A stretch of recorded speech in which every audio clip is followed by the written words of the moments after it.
Hello and welcome. Today we are going to be talking about teen dating violence and specifically how it works with technology safety, because we know technological abuse is one of the number one types of abuse that youth are experiencing. But before we get started, I really want to talk about some statistics in when it comes to teen dating violence. What we do know is that 1 in 3 teens will experience teen dating violence before they graduate from high school.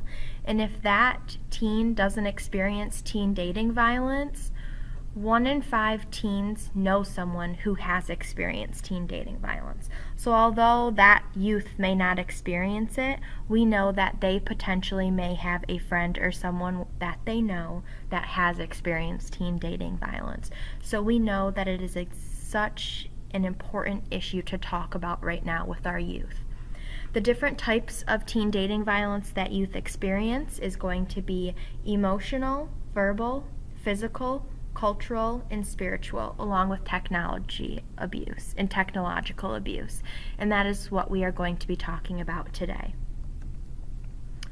Some ways that teens experience teen dating violence in the ways that their dating partners use technological abuse is going to be monitoring who that youth follows and who comments on their photos or posts.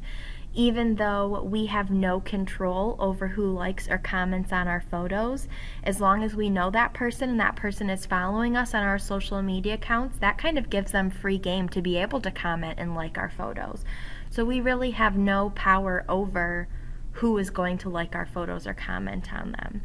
The next thing that abusers often use is it's to monitor the victim's location on their phones, but we also know that that can happen with so many different apps. It can happen with Snapchat, sometimes within texting, with messaging, and so many different other apps, the Find My Friends.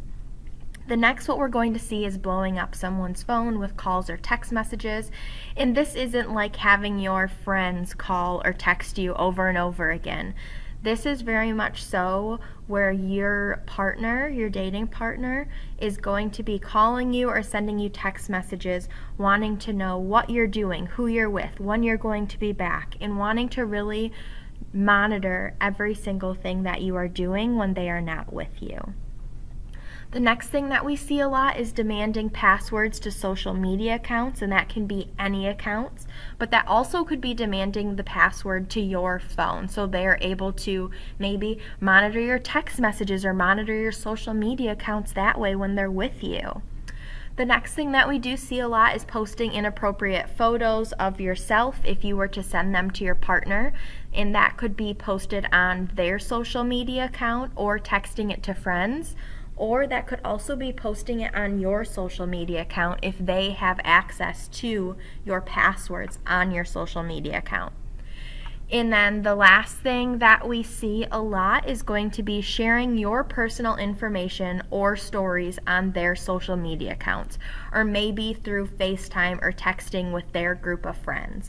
And this very much so is going to be when someone, maybe you feel as if you can confide in your partner. Maybe something really uncomfortable happened, or maybe something happened within your family or your friend group and you really felt comfortable telling your partner this private information. It then would be your partner going and talking about your personal information to other people that you weren't wanting to know that information. So those are just some of the most common ways that abusers within teen dating violence relationships abuse their victims and their partner within the relationship. These are not all of the things. These are just some of the most important ones, or not important. These are just some of the most common ones that we see youth using.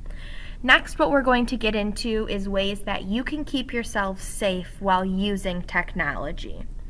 Some of the first things is going to be only posting things online on your social media accounts, or even texting things that you would be okay with sharing your grandparents or maybe someone that you care about.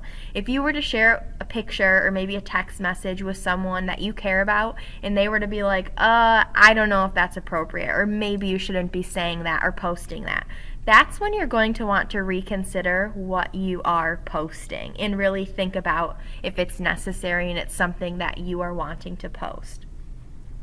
The next thing is making sure that you're not sharing your personal information on any of your accounts. The reason we say this is because we truly never know who is behind all of the social media accounts that follow us.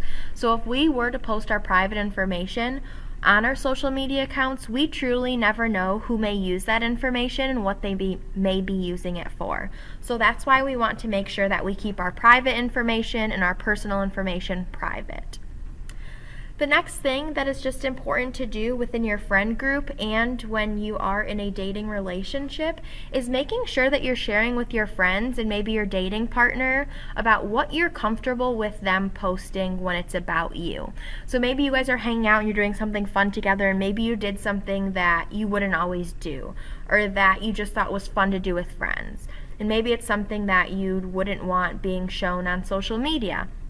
That's definitely a time where you can talk to your friends and share with them the boundaries that you have around that.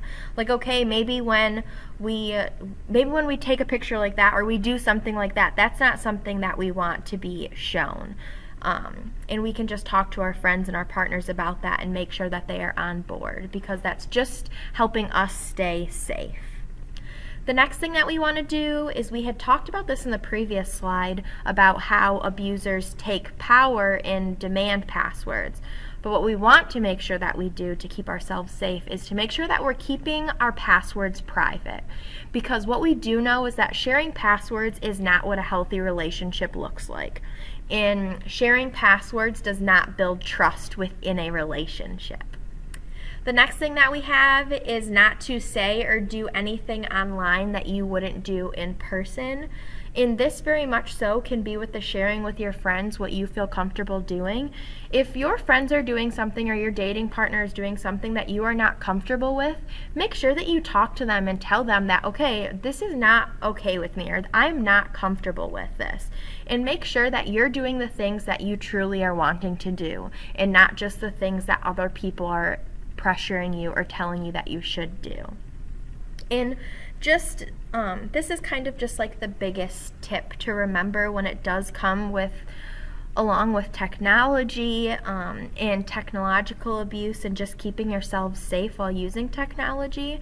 We want you to remember that once things are online, those things are never going to go away. So even if we were to delete something ourselves, we never truly know who screenshotted that picture we posted or that Snapchat or anything. We don't really know where all of those things go.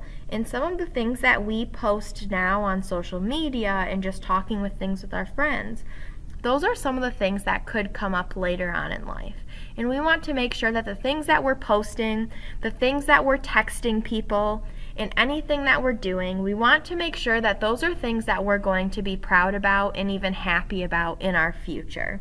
So if it's something that we think, oh, maybe this isn't something that I should be doing, or maybe this isn't something that I should be posting, really just kind of take a second and think, is this something that I would be proud about later? And I know when you are young and when you are in high school and middle school and early in college, a lot of times we don't think about these things. However, we just want you to think about ways to keep yourselves safe and healthy in your friendships and in the relationships that you have. So like I said on the previous screen, there are so many other ways that you can keep yourselves safe when it comes to using technology. And there are so many other different ways that abusers use technology against victims.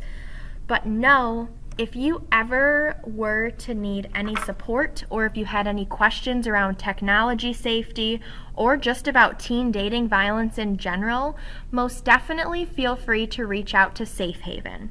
We have our hotline right there. You can check out our website where we have more information, and just know that we are here for you.